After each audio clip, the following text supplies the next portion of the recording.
Now, in this presentation, we'll take a look at installing the InnoDB Memcached plugin, beginning with the requirements. And do take note, it is supported only on Linux, Solaris, or OS X operating systems.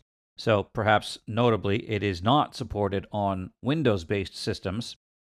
And if building MySQL directly from source code, then you must build with d with InnoDB memcached equals on to generate the necessary shared libraries to support the plugin, and lib event or library event must be installed. Now, this is bundled with the package if installed from a source code release, but one way or another, ensure that you do have lib event present.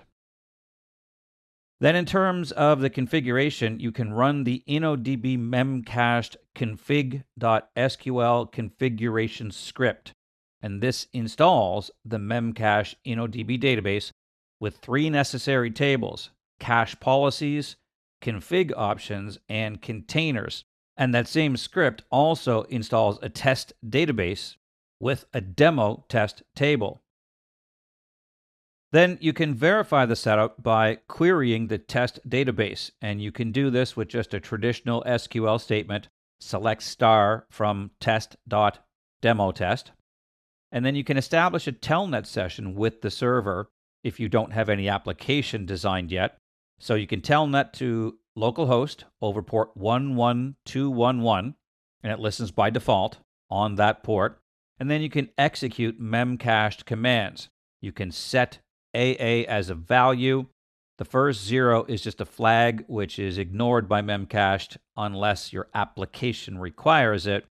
Then the second 0 is a TTL, and again, this is ignored by Memcached unless the client expects a TTL, so you can just leave those at 0. And then 11, in this case, is the length of the data that is being inserted, which in this case is hello world. And then stored indicates that it has been stored. So then you can just re-execute the original select statement to verify that the data exists.